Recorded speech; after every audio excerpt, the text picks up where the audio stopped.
have an extra pen or pencil? Extra pen? Thanks. You got one? Okay, I guess it's 7:30. Okay, we are. All right.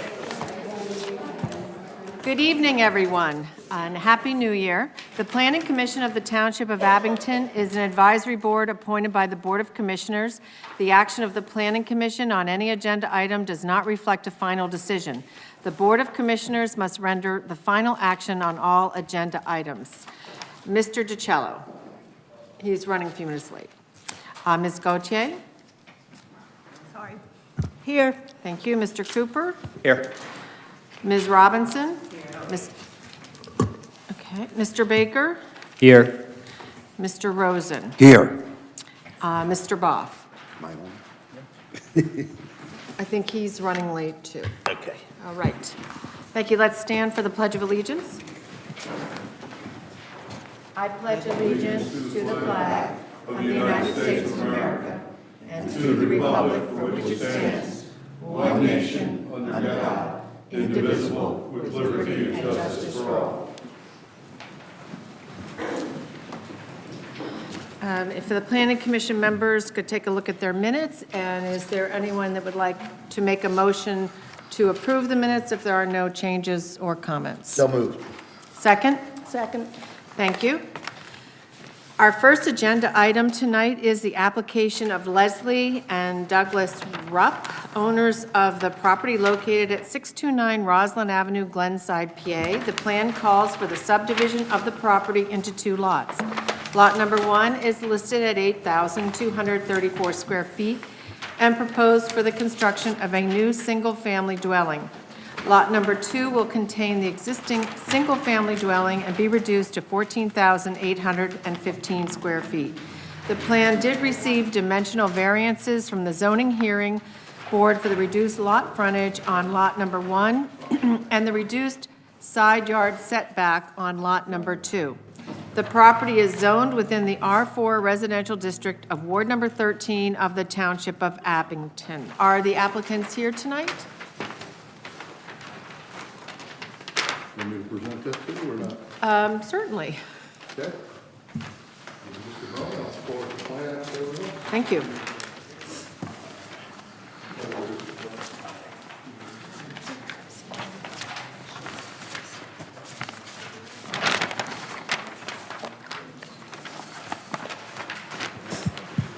I apologize, Dave. What we have is an application for a lot line adjustment to create a new single-family dwelling. The Rupps own a property at 629 Roslyn Avenue. It's a oversized lot as far as depth goes. However, they did receive a variance from the zoning hearing board to reduce the front yard setback, or front yard width, lot width by 3 feet. Reduce the lot to 47 feet in width, and also the existing lot at 629 where the single-family home is, to reduce that side yard setback to 6 feet 6 inches. The zoning hearing board imposed one condition, that the minimum separation distance of at least 20 feet be maintained between the existing single-family dwelling and the proposed new home. No other relief was requested, and I bring that up only because the infill development regulations that are within the zoning ordinance now pertaining to the amount of glazing along the front facade, height of the building, and also front load garages, so those conditions would still be in place. Other than that, the property will be served by public water, public sewer. They'll go through the appropriate stormwater management review if and when it's approved and building permits are issued. And that, ladies and gentlemen, is what I can tell you about this application. Okay, Mark, I'm looking at the county's comment letter from December 14th, and it was noted that sidewalks should be reviewed, and the township should consider whether this block should require sidewalks.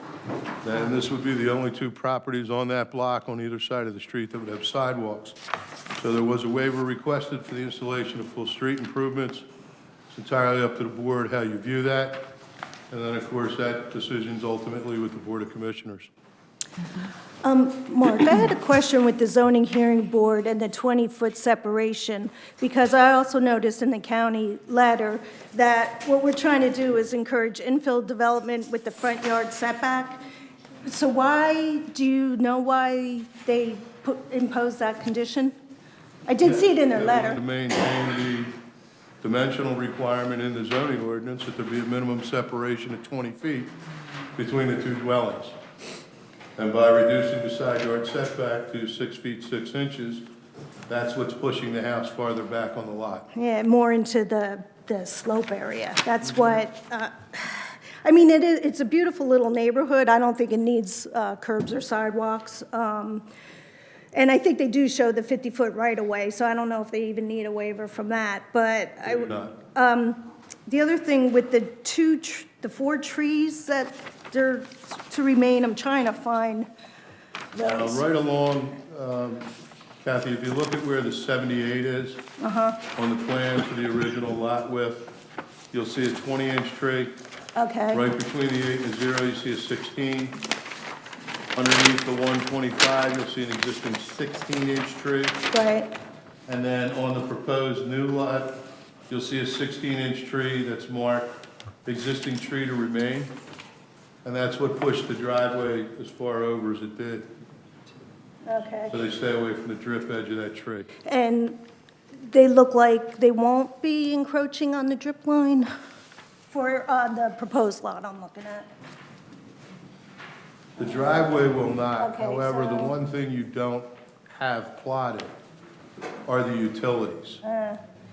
So to tell you that there will be no encroachment until, you're well aware, until those utilities are plotted, I can't answer that question for you. Okay, because I noticed they're removing now the tree in the back, right next to the proposed dwelling unit.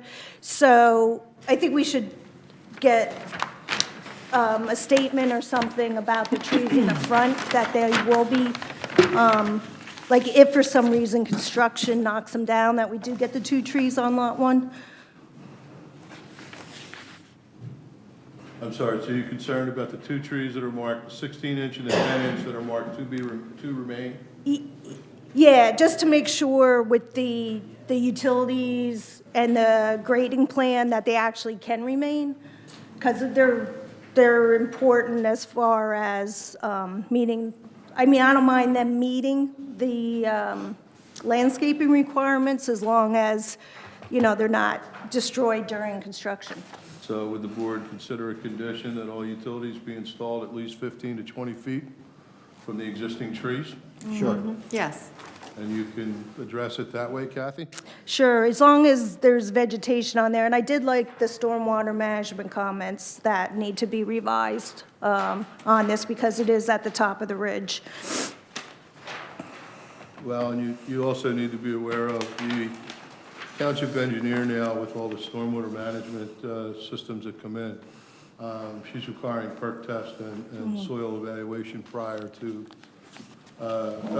be submitted with the submission.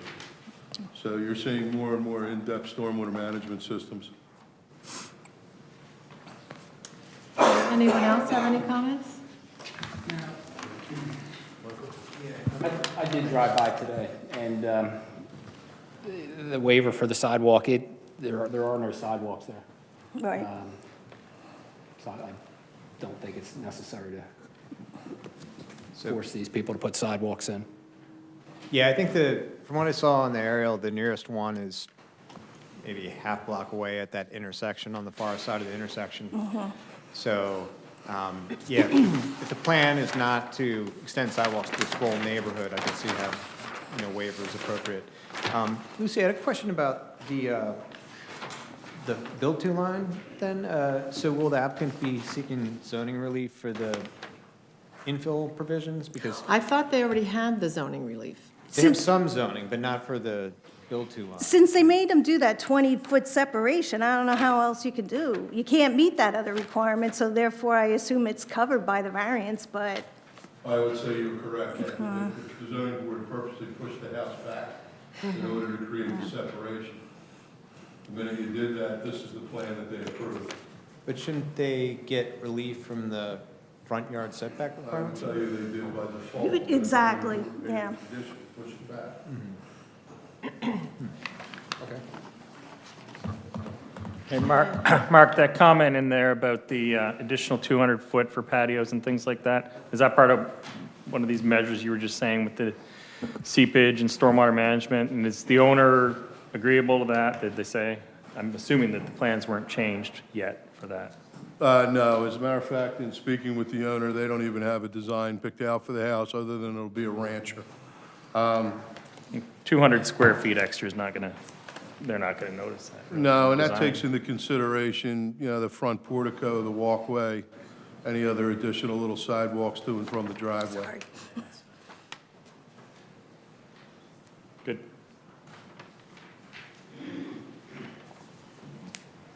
Okay, any other comments? I can make a motion. I'll make a Okay, motion. thank you.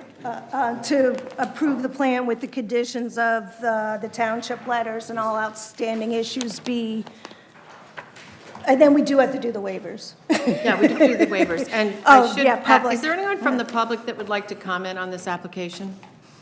Sitting here with us tonight? All right, thank you. Yes, go through the waivers. Okay, so Ron, how do we do it? Usually the We do them. waivers? Is there anybody who sees any of these waivers which they would not like to accept? Therefore, I move that all of the waivers be accepted. Okay, all in favor? Aye. Was there the one condition about the installation of utilities? How did you want that worded? Utilities be installed. Yeah, that the two existing trees along Roslyn Avenue will count as their street trees, so they got to make sure that the utilities, no grading is within the drip lines from What, utilities. 15, 20 feet? do you I'd like think? to put a defined measurement in. Run them up the driveway. Must be installed under the driveway. For the landscape architects, I'll let them figure that out. At least 10 feet? Is that good enough? 15 feet. 15. All those in favor? Aye. Anyone opposed? The ayes have it. Thank you. We have a second item on our agenda tonight, which is the application of BET Investment Incorporated for the zoning text amendment and zoning map amendment for the properties located at 1059, 1067, 1073 Old York Road, and 1062 Huntington Road, Abington, Pennsylvania. The applicant's proposed zoning text amendment would create a new use category, use H12, senior apartment units, as a conditional use within the apartment office district. The zoning text amendment also proposes dimensional changes for the proposed new use, a list of new permitted accessory uses, and other dimensional qualifiers. In addition, the applicant will present their plan for how the proposed zoning text amendment would be applied to the site. The requested alterations to the zoning ordinance and the zoning map would allow for the construction of an age-restricted apartment development. The proposed plan plots the location of two buildings with frontage on Susquehanna Road and Old York Road. If the proposed zoning text amendment and zoning map amendment are approved by the Board of Commissioners, conditional use approval is required and a land development plan would have to be submitted. These properties are located within Ward 7 of the Township of Abington. But before proceeding with the Planning Commission's review of the revised ordinance amendment for the AO apartment office zoning district, I would like to announce that the purpose of tonight's meeting is to review only the revisions made to the proposed zoning amendment since the commission last considered the amendment at its meeting in December. Anyone wishing to offer public comments regarding the amendment must limit such comments to address only the revisions being presented to the commission tonight. Is the applicant here this evening, and would you like to make a presentation? Yes, Rob. Thank you. Lamont, attorney for the applicant. Here with me is Michael Markman, Matt Johnson, and Pete Clellan from BET Investments, as well as John Kennedy, the land planner on the project. Your summary, Madam Chair, was very accurate. We've been in front of this commission, as you'll recall, on several prior occasions. The matter was then moved to a hearing in front of the commissioners where comments were received concerning the proposed H-12 text amendment ordinance. We continued that hearing. We met with township staff where we received some additional comments concerning the ordinance amendment. And in light of those comments, the applicant voluntarily elected to make some proposed revisions to that ordinance amendment. It was resubmitted to the township on January 9th. I would group the comments together in about 10 different comments that John Kennedy's here with me. We'd like to briefly run through and summarize those 10 comments for you. We also have received a recommendation from the Montgomery County Planning Commission, and obviously in accordance with the requirements of the Municipalities Planning Code, given the amendments to the ordinance, we're back in front of this Township Planning Commission to make a recommendation on the ordinance amendment with these proposed modifications. So with that background, I'm going to ask John to run through the 10 comments that we have, or 10 revisions that we have proposed to make to this ordinance amendment and have been incorporated into the ordinance amendment. You all should have a red line copy of that reflects those revisions. So John Kennedy here's with me. John, why don't you run through those comments as I've described them? Sure. On the first page, I'm working off the red line copy of the ordinance. Do you have extra of those by chance? Thank you. We don't have color. Thank you. Thank you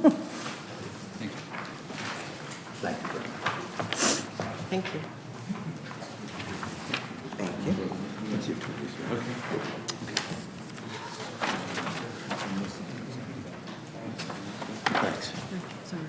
So we're just going to walk through then the actual red line comments of the ordinance amendment you have. So John, why don't you take it from the top? Okay. On the first page, under item B1, phrase was added, hospital situated in Abington Township. That's just to clarify where this would apply. On the second page, which is the table for the AO district standards for the H-12 use, the density was changed to 20 DU per gross acre from 24. The minimum lot width was changed to 300. That's so it matches up with the statement in B2 on the first page. Lucy, if it's okay, Madam Chair, regarding the gross acreage, there's another provision in the zoning ordinance, section 2601D, page 282, that gives the calculations for how to divide or figure out density calculations based on the net. And so I wanted to kind of make sure with Mark that if this is more specific, does that override section 2601.D on page 282 of the zoning ordinance? I don't believe the applicants proposed any changes to that section of the ordinance. Okay. However, I'm Well- going by memory here, but we're talking about steep slope, floodplain, wetlands as being protected, comes out of the gross and becomes part of the net. You Okay. subtract out floodplain, wetland, steep slope.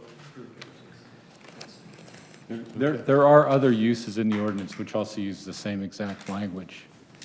So Okay, I in just some wanna make cases, sure- It is gross acreage, and in other cases, it's not. Yeah, I just want to make sure if we're thinking about amending the ordinance, that it's consistent with some other provisions in it, that's all. For consistency purposes, because I don't want to be back here again a year from now. Right.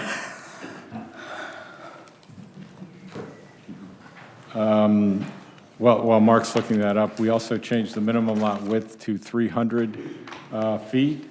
The setbacks for the side yard setback and the rear yard setback from a residentially zoned property, they were increased. I believe that was the recommendation of the EAC. They were increased to 50 feet each from 45. We also decreased the maximum building coverage to 45% from 50. We also decreased the maximum impervious coverage to 60% from 65. We increased the minimum green area to 40% from 35. And in the third block down, under other comments, that was really just cleaning up the language. Previously, the maximum front yard setback referred to frontages on Old York and Easton roads. That really was related to the comprehensive plan and was a suggestion originally of the county, but since this only applies to this property on Old York Road, that was changed. On the third page, which is actually the definition of H12, senior apartment units, again, the density was changed to 20 units per gross acre of land.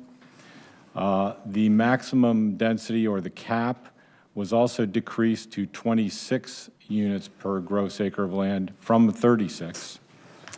And then there were a number of changes to the bonus features, and I'll just go through them one at a time.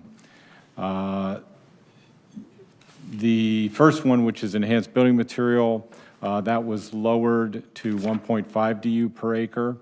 And then there was also a change striking the word cinder from, and just using ordinary concrete block instead. The second bonus, improved public space, was decreased from 3 DU per acre to 1 DU per acre. The common open space, which had there was a suggestion made to also include the option for an urban garden, and so that was added to it, and also does refer to an existing code section. De-emphasizing parking was stricken.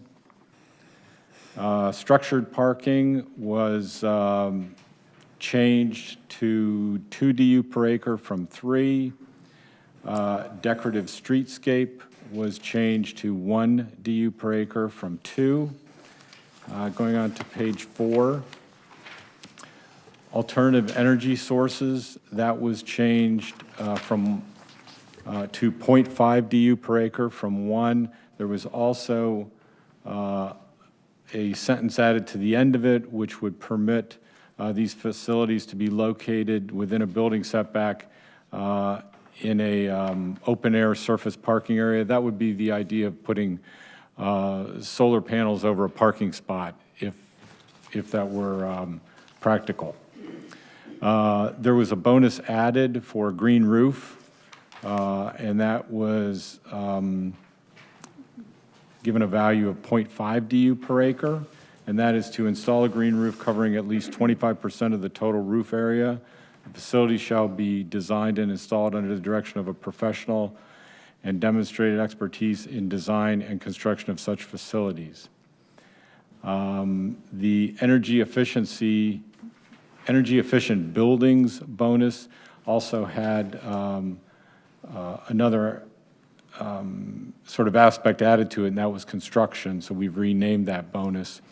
It actually was changed to 0.5 DU per acre, and 2 changes there. One would be increasing the Energy Star score from 75 to 85, and then also adding a clause regarding utilizing recycling efforts with respect to demolition of any buildings. The educational resource and community historic heritage bonuses were kind of merged. There was a lot of discussion about this one.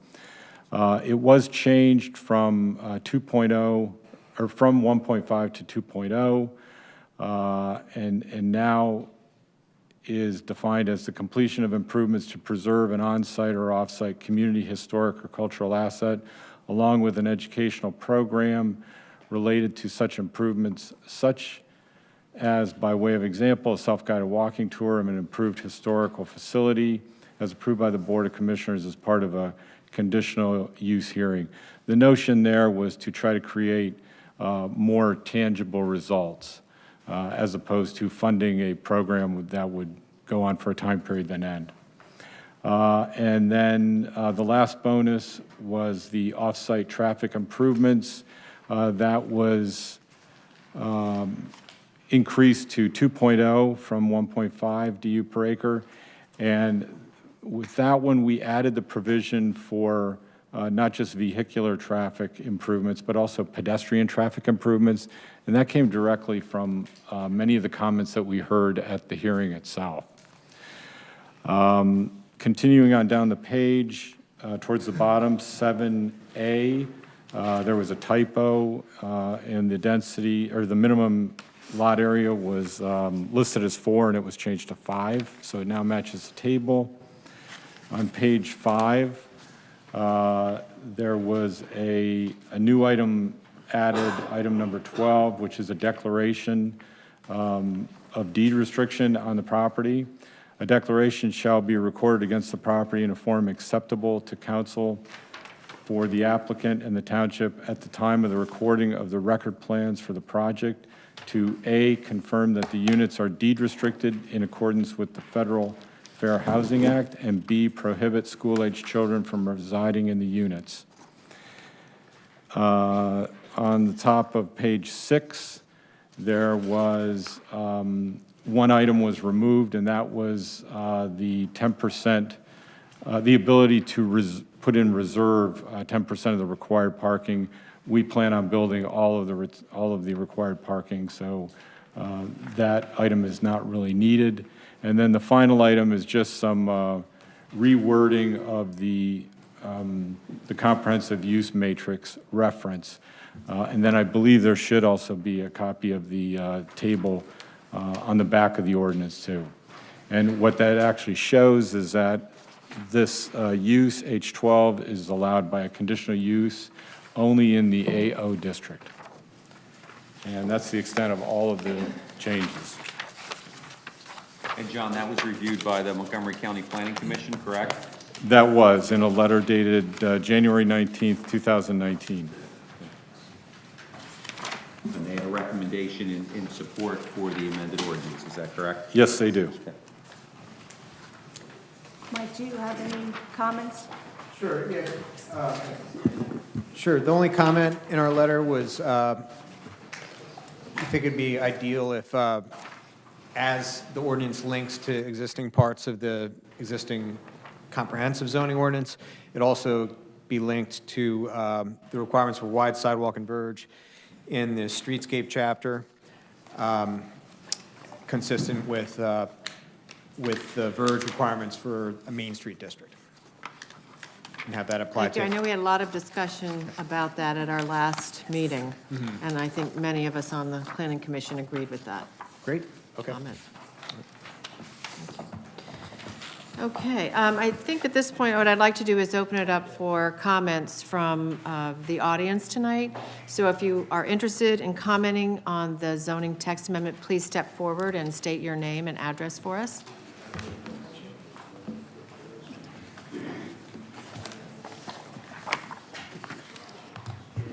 This is a challenge. Hello, my name is Joe Rozak. I live at 1927 Susquehanna Road, Abington.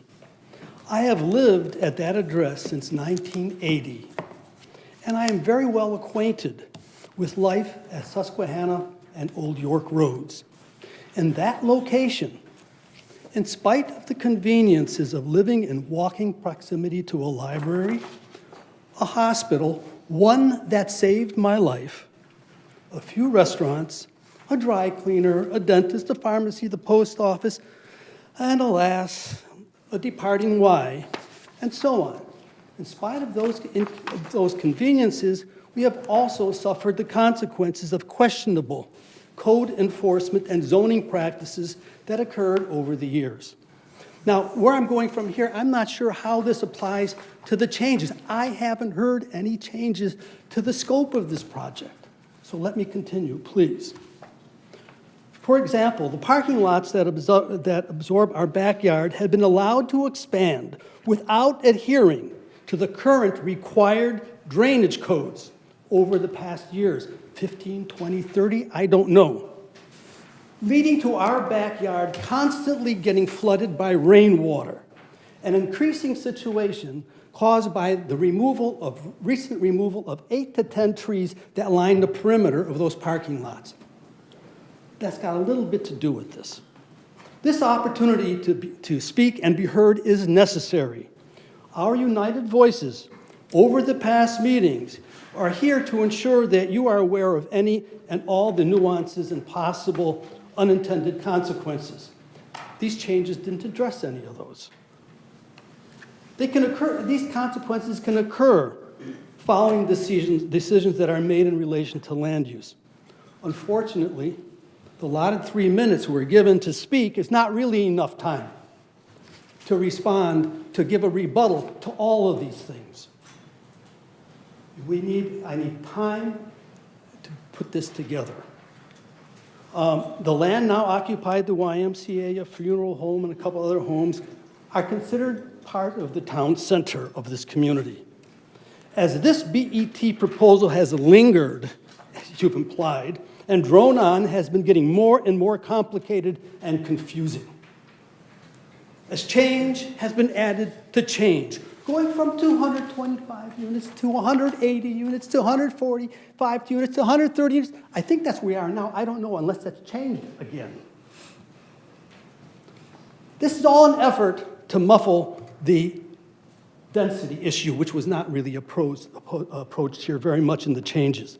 What I see happening here is an attempt to make a square peg, carve it down to fit a round hole that was described by our zoning codes.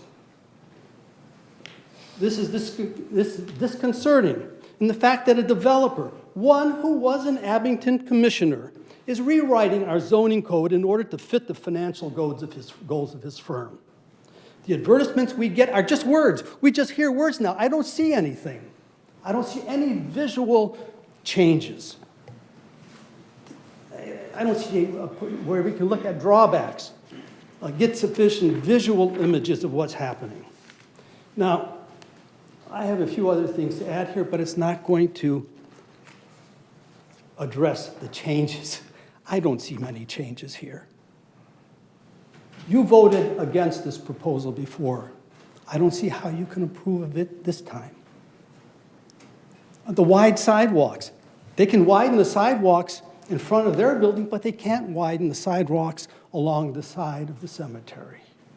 Thank you for your time. Thank you.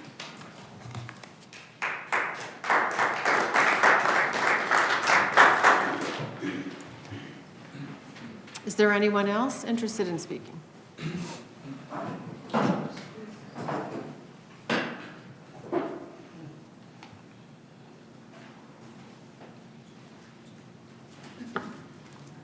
Laura Lehman, 1431 Bryant Lane. So, I think, first of all, let me, Walt, can you bring up the petitions? I think I left them right there. So we're up to about 200 names, just about 200 names on our petition. I don't know if we're 193 or if I got 4 or 5 more in my mailbox. So thank you.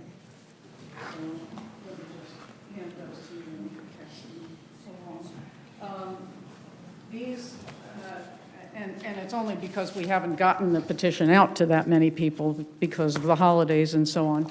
But literally, I want you to note that we have several hundred in the petitions. We have several hundred signs that you can see everywhere. Madam Chair, I'm going to object at this point. I think at the beginning you limited the discussion to This the is about revisions. this. And This this is is about the certainly going revisions. far afield when we're talking about Nobody has- signs and hundreds of petitions.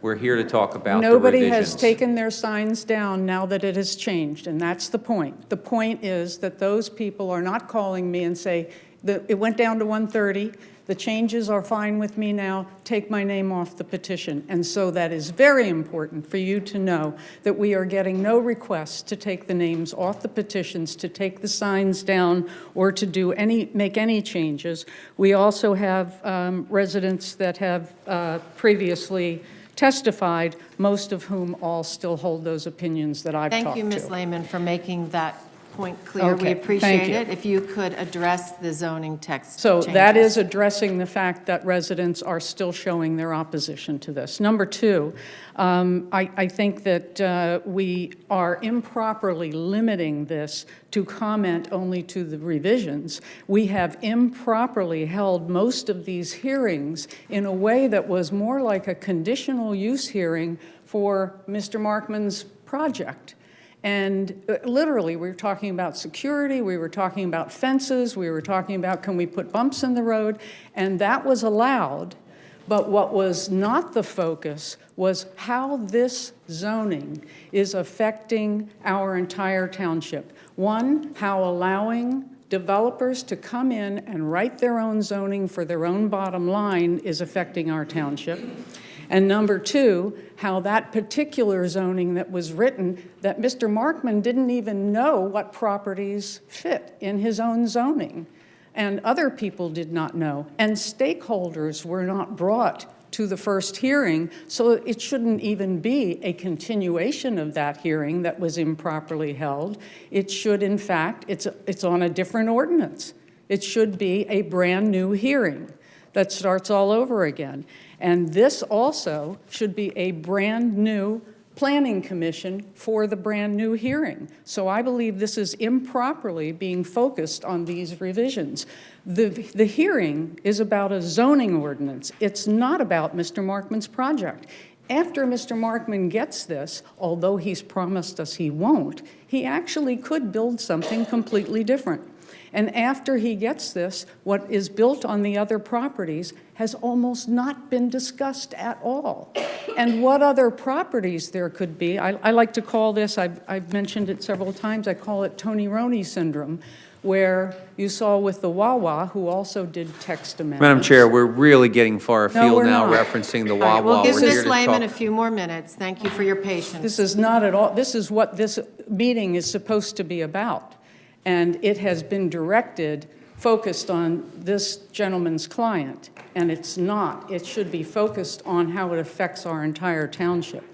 In the particular example where Tony Roney went in and bought the Texaco station next to the Wawa, zoned it all for his restaurant, exactly as he wanted. We're going to push this out. We're going to have these customers. We're going to do this. Exactly what Mr. Markman's doing. Right after he did that and got the zoning, he sold it. There's a bank there now, okay? Completely different use than was presented. That is possible all over this township. You actually can have somebody who says, I have 10 residential acres, which happen to be right near my house, okay? Like within 4 blocks, there are several 5-acre plots right within walking distance of my house, where they can come in and say, I have this lovely little office building. It's only got 2 stories and 8 little offices. Could you please zone me AO and allow that office building to be put here? Once that's zoned AO, they can use this zoning to put this intense, deep, problematic zoning in our township. The other thing that's not being discussed is the number of corporate-owned units that we have. And at the first part of the hearing, which should be the other hearing on the other ordinance, they presented a slide that showed, since 2012, the amount of corporate housing of multi-unit buildings, and the chart just went way up. I mean, literally, we are headed off the charts with that. That diminishes my property and everyone else's property. That's what this is about, and it's improper to focus this on the changes here. So I would like to be able to talk about how those things are affecting us. And as Mr. Rozak said, 3 minutes is not enough, because in all the other meetings, the residents who should have commented were directed to other areas. They were directed to Mr. Markman and whether he was going to put up a fence and have security. And nobody directed them properly. Okay, Ms. Lehman, I'm going to ask you to conclude your comments, please. So I'm concluding my comments also by asking Mr. DiCello, I think, works for Pannoni still. And if he does, I think Pannoni involved with traffic, if they have had and are going to get any of this business, I would like him to exclude himself from this. Same thing with urban engineers, if there's any, okay? If urban engineers is going to have any part of this, I know they are all regulars in this, I would like them to exclude themselves. Anyone else who works for somebody? Yes, so noted. Okay, all right, thank you. And then the other thing is, I would like to reiterate what Mr. Rozak said. You turned this project down, okay? And I don't think it was just because there were 10 units less. It's still way more than it's zoned for. Thank you. All right, thank you. Is there anyone else?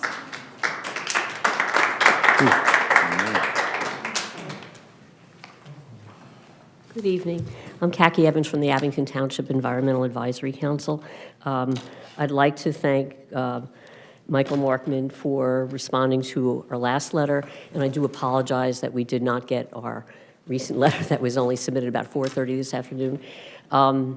We have a democratic group, and we try to get everybody's input before we can sign off, and that's part of the process. Before you So, continue, yes. Khaki. Did you get our letter? It's my Yes, but as I told you in the past, it'd be good if you want this board to review them, we're advisory like the EAC, to get Right. it to us Friday, or Okay. get it to the township Friday. These will still be able to go to the Board of Commissioners. Okay. But just stick to what you would like to see revised from their revisions. So if you with can. that being said, I imagine then if you have any questions, and I have to acknowledge therefore that you haven't had sufficient time to review it? Okay. So I just want to go over then some of the salient features before you take your vote tonight. We're not recommending that the proposed text amendment be approved at this time because of bonus density issues and applicable, I can't say this word, how it would apply to other areas in the township, because there is one other hospital in our township. You know, the density bonus is purportedly, for the purpose is to encourage higher quality environments, green technology, and sustainable design features. So what we did is we basically said these are what we think are essential things. So for instance, with we've listened very carefully to what you guys have said. We coupled together historic buildings as well as building reuse, because for all you know, if you have this apply at another part of the township, there will be an existing building, and it's always best to preserve an existing building from a green building principle, and for that matter, as well as a historic building. Khaki, does Yeah. your letter, everything in your letter, this is what you would like to see changed in the ordinance, so it's consistent with your letter? Would you like this to be entered as, like, Yeah, this is our recommend, but we Okay. also said at the end, so basically, we like to make plans for people and not, with people and not for people. So I guess I have a question to, if I'm permitted to ask a question of the BET folks. Would you guys consider having a design charrette with stakeholders that we could iron out some of these issues? And, you know, this is, like I said in the letter, this is not cast in stone, but I think I would like to have the community involved. I would like to have an independent person run the Khaki, I design mean, charrette. I think at least on 3 occasions, I volunteered to actually come in, present to your board, and have a discussion. Most recently at the recycling event. Right, that was in So- November, and in actually, November. we tried to do it, but then there was the bad weather and So, all that. So, I mean, I think a lot of your comments are valid, and I think Okay. they're things that we definitely consider. I think as part of the land development process, I'm more than happy. recognize that. To consider almost everything you're saying and to Okay. look at it and take it to heart. And we tried in the last changes to the Right. ordinance. So yes, absolutely, I would sit down with your group and talk about your suggestions and incorporate them to the extent I think I could. okay. So. Because we're going to push hard. I mean, we're about the environment. That's what we're doing. That's what you guys, that's how we serve as advisors to the township commissioners. So rather than take up the time, you know, we wrote, that's why we wrote a whole new chart, because we really feel, quite frankly, that these density bonuses are very weak and they fail. And we said last time, and we quite frankly thought it was poorly written. So we're here to help, to consult. We feel strongly about the historic building part of it, and we also want to, we absolutely feel that increasing impervious coverage is a big no-no. We absolutely refuse to accept that, and I hope you do too. Thank you very much. Thank you.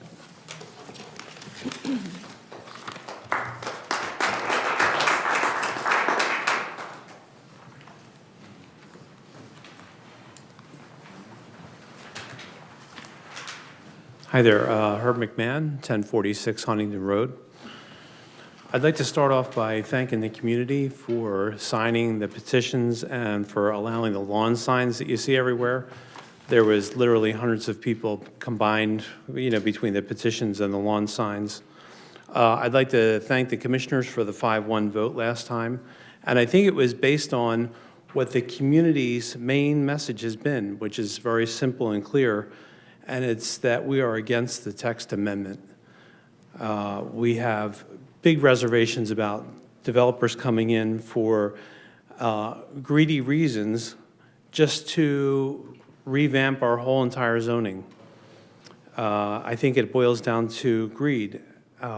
Basically, our AO allows for 16 units per acre, and I've heard E10 thrown out there as 24 per acre, and I think E10 is the assisted living, and I think it just muddies the water. If he wants E10, he should ask for E10.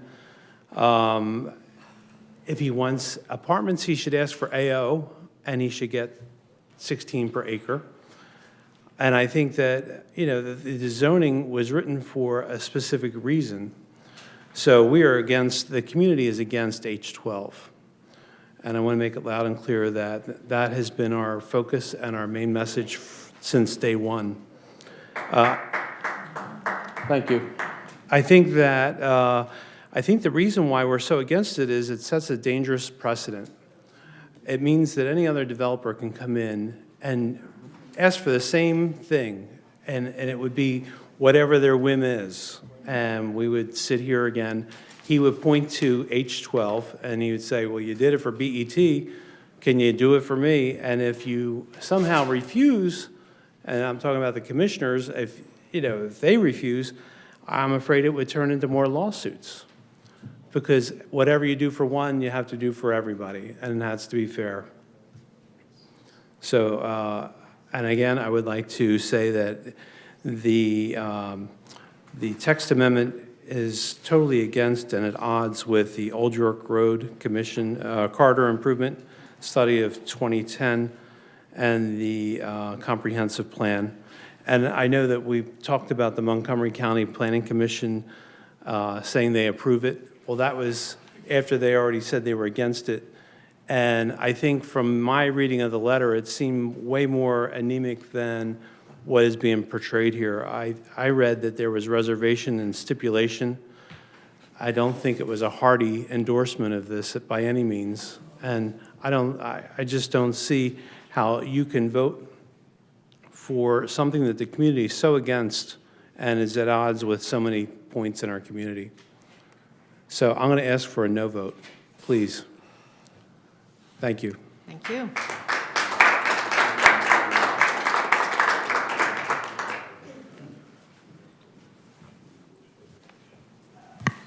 Good evening, Bernadette Wilkinson, 1245 Bacchus Avenue. I'm here as a resident of 22 years of Abington. I understand something will go where the YMCA is. I get that. I'd like to see Abington get something really nice and get tax revenue. I've said on countless other occasions, though, I really have a problem with the zoning being changed. My understanding is we have zoning laws for a reason. This was just rewritten, 2 years ago? Why do we have laws if you're going to change them on a whim for somebody? That's my problem. That would be like traffic laws, changing it for one person and not someone else. So as long as this project can stay within the zoning laws and there's no text amendment, then I can't see why anybody would be against it and let it go forward. But again, this is really important. We have zoning laws for a reason. And I agree with Mr. McMahon that when you do for one, just like your children, when you have one of your kids and you do something that you're not supposed to for one, then your other kids are like, well, you did for so-and-so.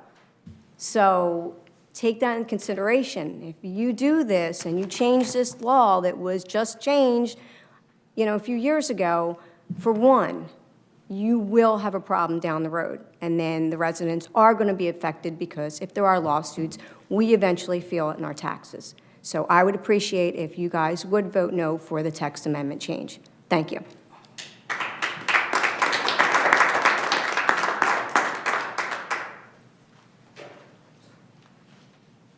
Is there anyone else? Yes.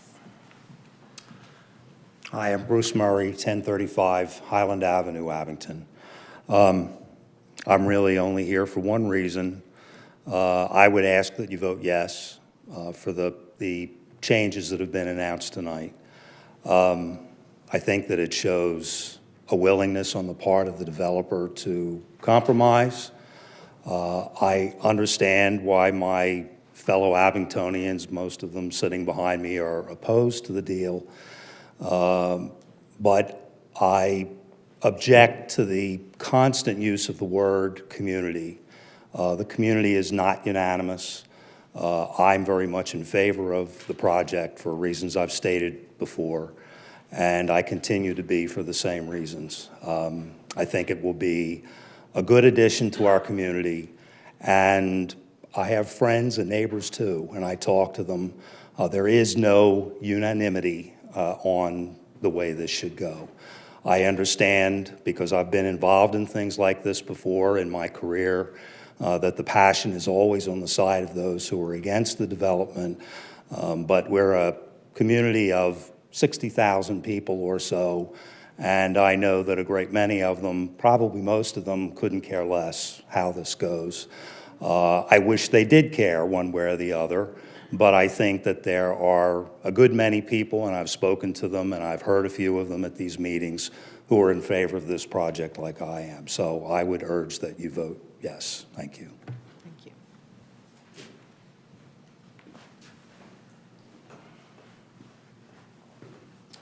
Diane Marsh, 1779 Brook Road. Very briefly, I don't think there are too many of us that are against the development. We understand the Y is leaving. It's, I think, our strongest disagreement has to do with the density and the green space, loss of green space, and the impervious surface being increased, and going against what you've already established and voted on to be what was to take place in our zoning for our township. So the size and immensity, immense size of what's going in is just overburdens, I think, our town. So I request a no vote.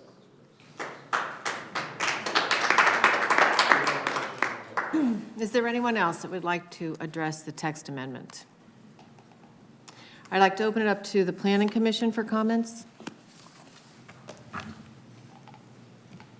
I have quite a few, but Thank you, if somebody Kathy. else wants to go first, they're more than welcome. Please start. Okay. One thing I want to say is I do think, per the comprehensive plan, that senior housing is needed in the township. I think the AO district is appropriate for that particular use for H12. That said, I do have some issues with the text amendment and separately of the rezoning of the YMCA property. Regarding the text amendment, it's mostly based on the recent revisions. I have a couple questions, if you can indulge me. Under the bonus features, the township currently has it based on a point system, and what's proposed continues to be the dwelling unit. So I'm assuming, that's okay with the township to base it on dwelling units rather than a point system. I rather see it consistent with a point system for your increase in density for senior use. But if you skip down to 3, common open space, I did see there was revisions to that based on the urban garden, which is outlined on page 60 of the zoning ordinance. But what I don't understand is the increase for additional impervious coverage. Does that then mean The maximum impervious coverage could go up to 66% if you're providing an urban garden, even though the urban garden section says it can't count towards open space. So I think that's a really important point for both the applicant and the township to make sure that that particular section is clear. Do you have any comments on that, Mark, or no? Just looking at me, okay. I'm just taking notes. Okay, yeah, but would you be able to answer that? Sure. Would that be 66% if you meet that particular requirement? It is tied to minimum square footage requirements, but yes, that's exactly correct. And the reason why I had explained last time I was here and also the last time at the hearing, your definition of green space is the inverse of impervious coverage. So in other words, it has to be actually pervious area. So if somebody were to landscape and build a beautiful plaza with beds and potted plants, that doesn't count as green space. Even though it looks green, it doesn't count as green space. And so this was a discussion that originally was brought up by the county because we wanted to encourage people to build finished landscape areas like plazas, landscape plazas. The urban garden was just another suggestion that somebody had brought up, that in that same area of improved common open space, that perhaps an urban garden would work in that use. And it could possibly work. Okay, so I think I got it. What you're saying is you have the 40% green area, and within that green area is an urban garden that has a little bit of impervious surface.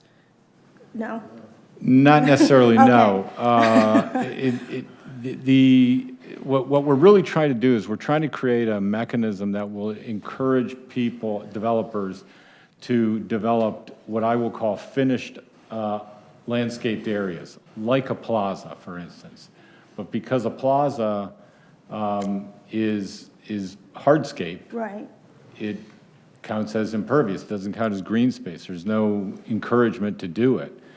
And no encouragement to create spaces where people can sort of sit and relax and recreate together. So that's what this is really aimed at. Okay.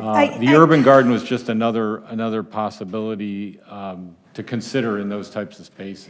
Let me ask this another way then. If you have a common open space area of 15,000 square feet, could 6% could be of more additional impervious surface, could be anywhere on the site, or would it be within the common open space area? 6% of impervious coverage could be added to the site. To the site, not for Correct. this? Okay. Right. Yeah, so that basically would take the minimum green area down to 34% of the site. That's correct. If And- you do this. And I will point out one other thing. That bonus was directly taken from one of your other zoning districts. We were I did look that up. It's on page 60, I think. we were encouraged to look at the other bonuses, which is the Yeah. Main Street District and one of the business districts. And the numbers themselves may not be exactly the same, but the same mechanism was used and is used elsewhere in the ordinance.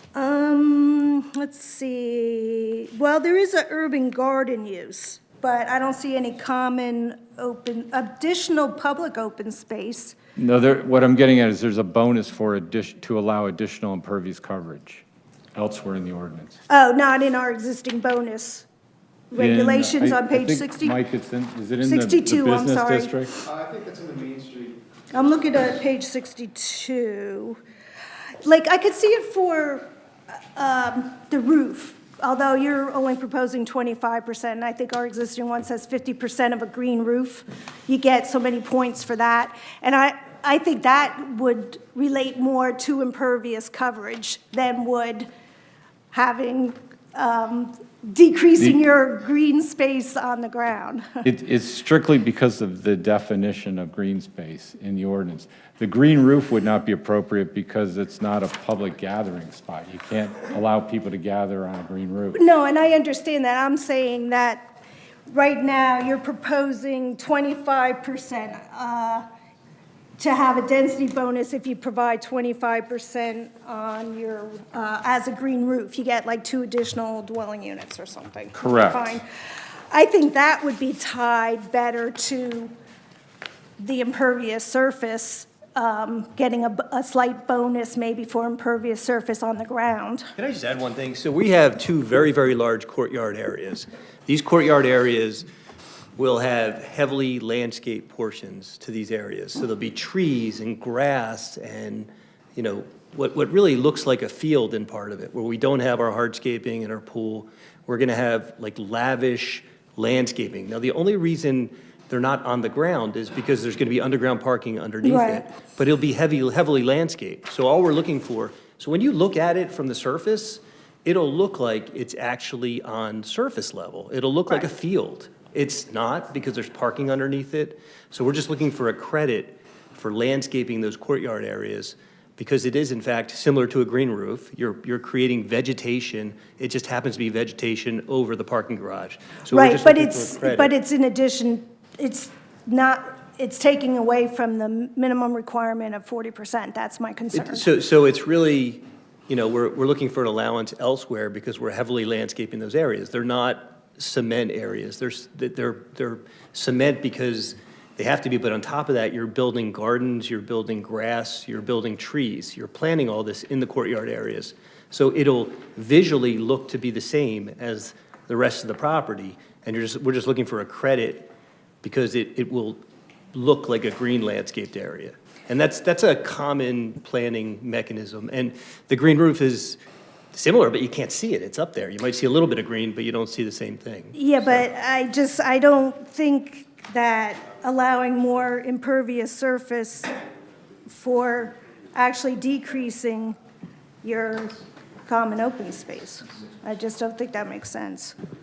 I would just point out that these are all to be approved and reviewed as part of a conditional use process. So Right. this ordinance moves forward. This dialogue we're having now, which is a good one, we would have as part of the conditional use application, and you might not support the bonus for that particular item, and we may move on to another one. So that will happen at a future date if the ordinance amendment moves forward. Yeah, okay, I kind of see that. I just think this language needs to be, although I think what you're saying is I disagree with what's written here. The other one is a decorative streetscape provision. I don't know, maybe you didn't make any changes to that, but 1 dwelling unit is still pretty per acre, so that's basically 5 dwelling units for possibly putting in benches and trash containers. I don't think that's a good idea. But again, if we only put in benches and trash containers, you don't need to support, and you could recommend against that density Yeah, for but I'd that rather limited take care of use. it now. But we might propose something substantially more, to which you might opine that 1 unit is fair compensation for what's being provided. But again, that would be part of a much more detailed discussion where you'd make a recommendation on the conditional use application, which isn't even filed yet. Yeah. Kath, can I interrupt for just a Yep, second? I only have one more thing, but go ahead. I just, for all of our educations, how many locations are there within Abington that would be potentially available for the implementation of this particular text amendment? Anyway. Currently, any site would have to be within 2,000 feet of I'm asking a you how hospital. many, as you look. I would say this site. So that all of these encouragement for developers are going to be basically for this property. Well, Michael, there's specifically one other location that's already developed now.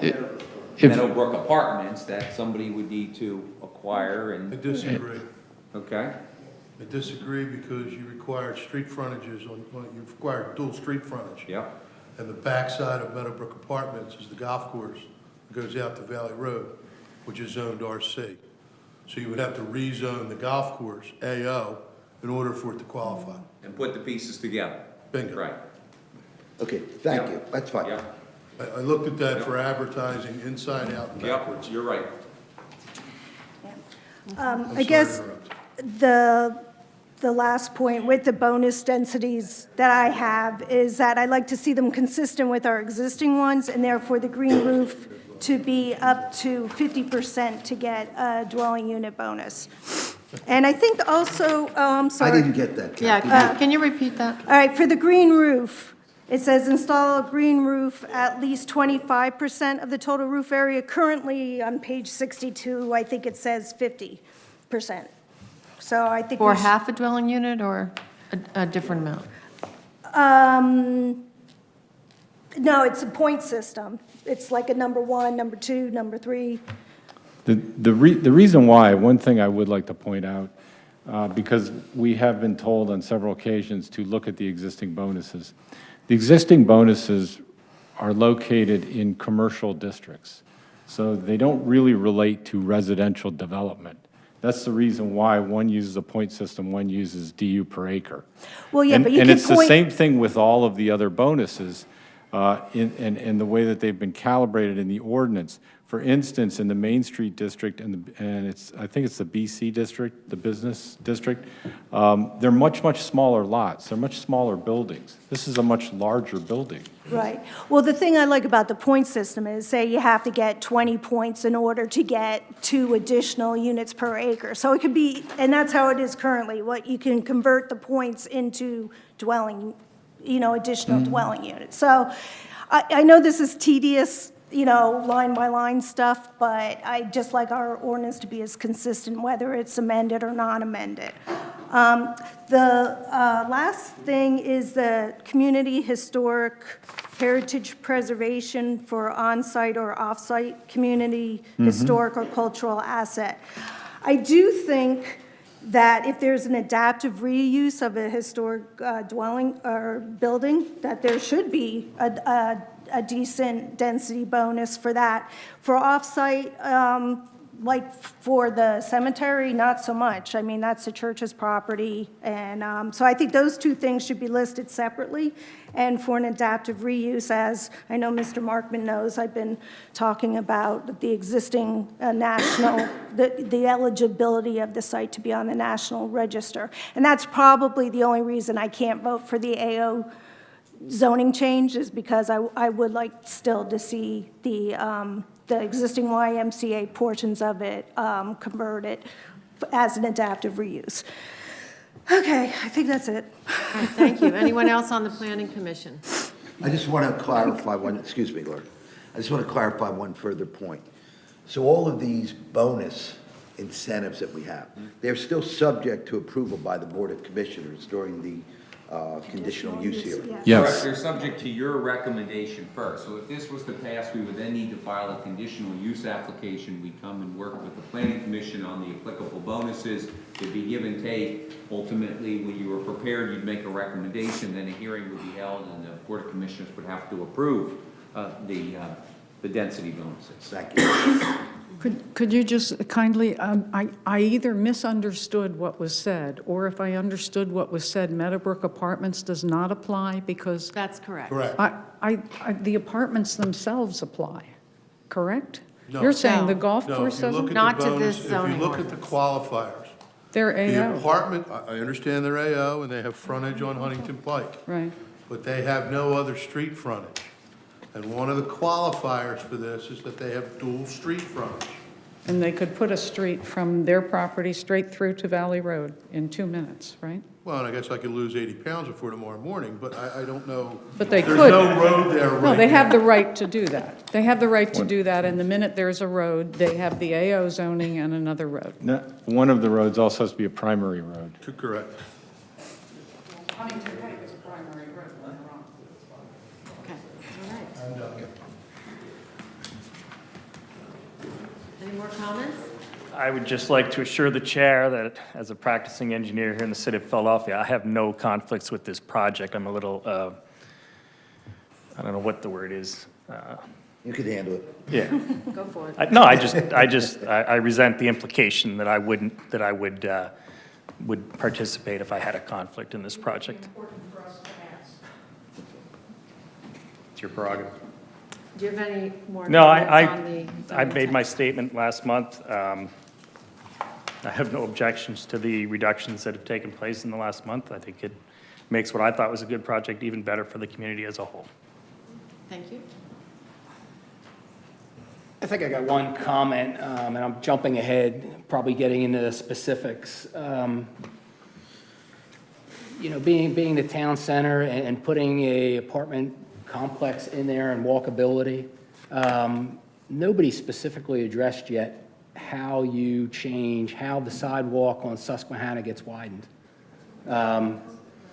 I'd like to hear the developer comment on possibilities. I know you guys are intelligent people. I'm sure you've looked into it.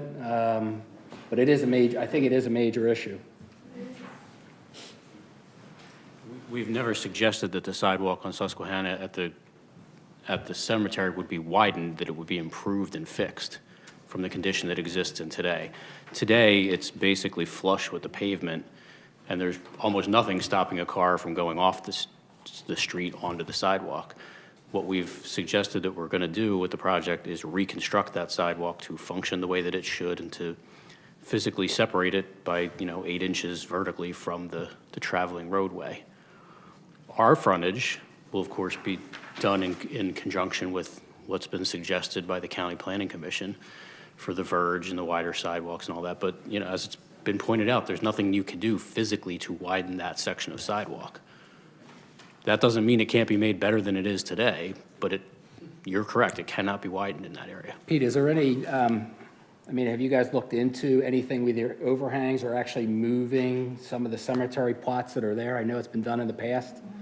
I have no idea the can of worms it's opening up, but I drive past there every day, and it is a major issue as it is now, which is not your guys' problem, but adding folks to that area and walkability, it's in the back of my mind, and I'm sure a lot of other people's elsewhere. I'm not saying it's your problem, but there may be a chance to do something more than just improve what's there.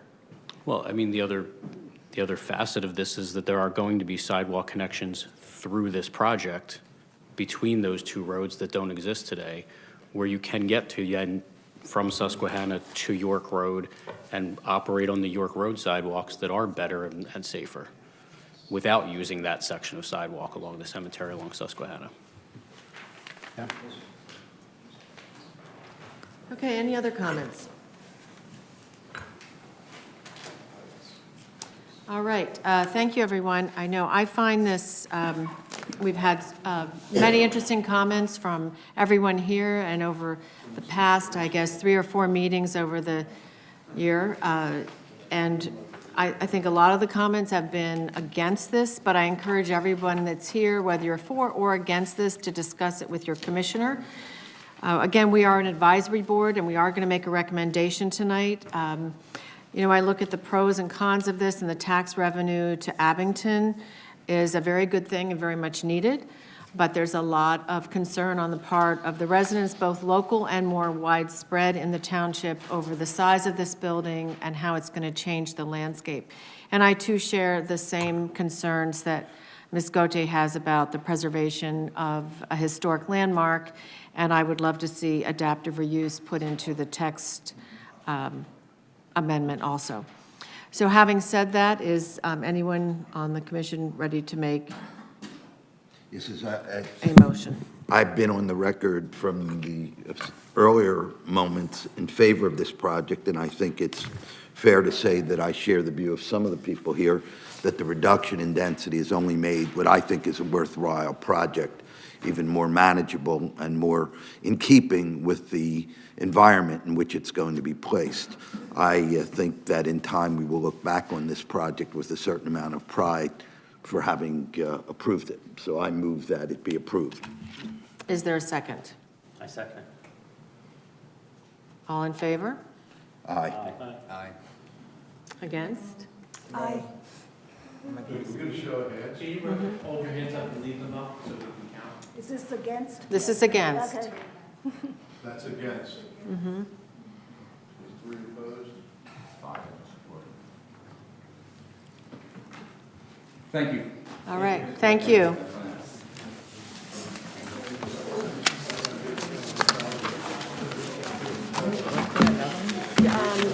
Mark, is our third applicant here this evening? Okay. Oh, and Lucy, if there's time.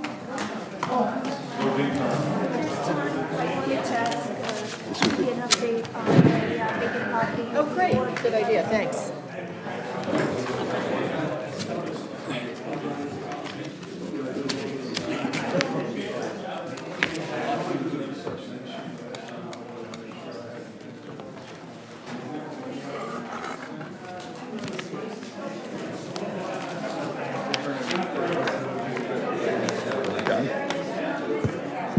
I think we probably are done. We just need to see. Excuse me. Other applicants.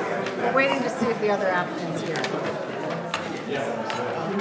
Are they here, Mark? I don't know if you're here. Well, let's call it and just. Well, Kathy wants to get a report on something. Vacant property report. Thank you for your pen. Ladies and gentlemen, I'm sorry, we still have another item on our agenda. Okay, well, Kathy would like to give a report on the Vacant Property Review Board, so we'll have that if our applicant is not here. Is that this one? Mark?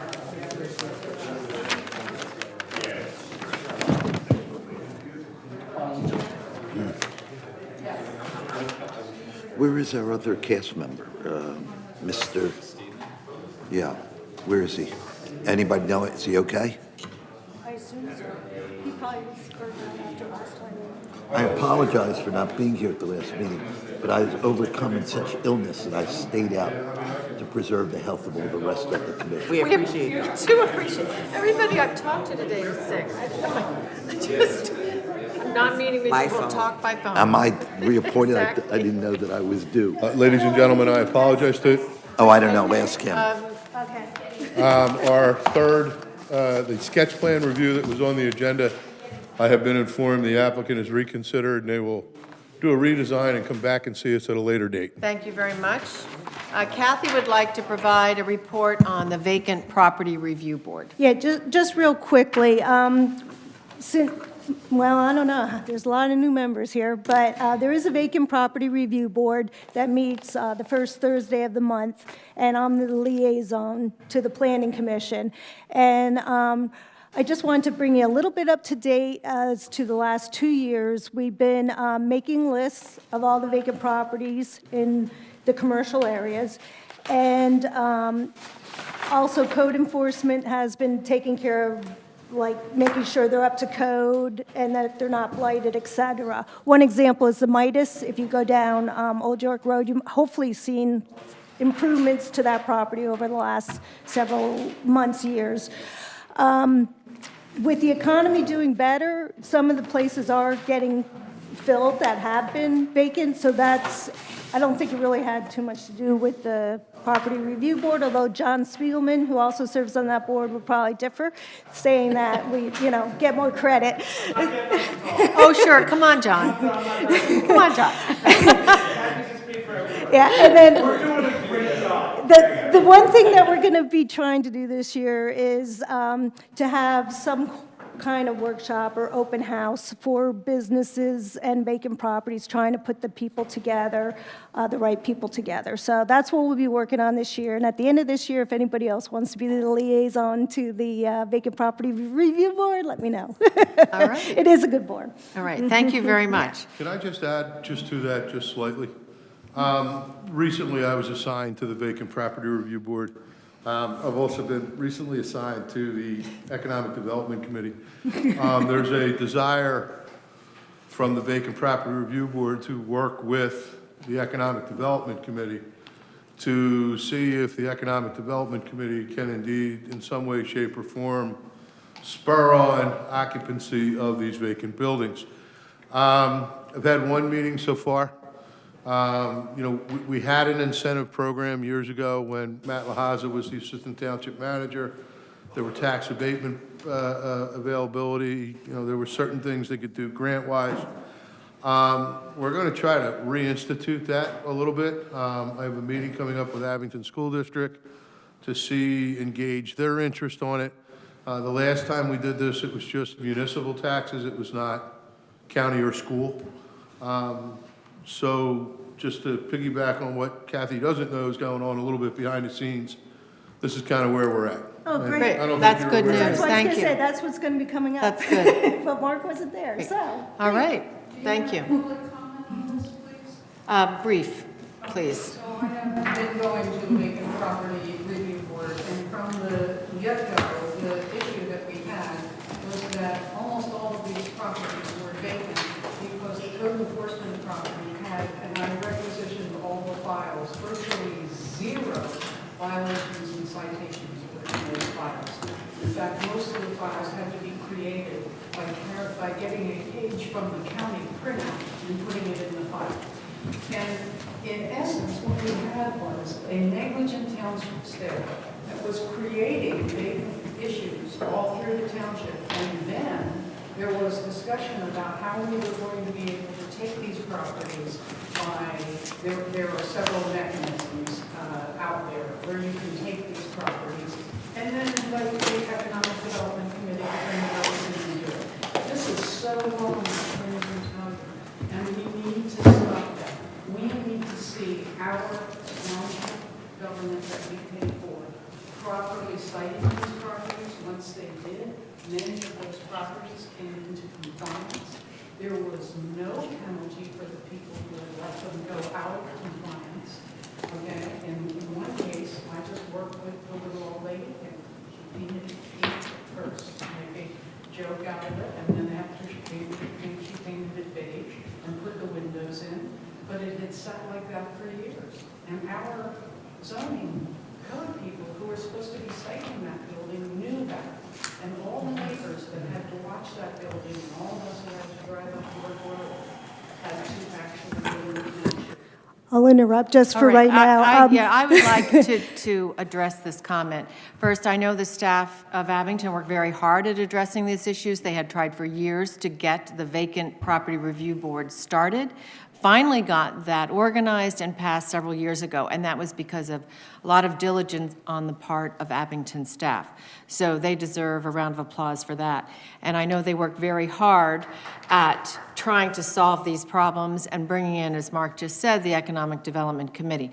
So I personally am very much for what they're doing, and I think it's going to be a benefit to Abington.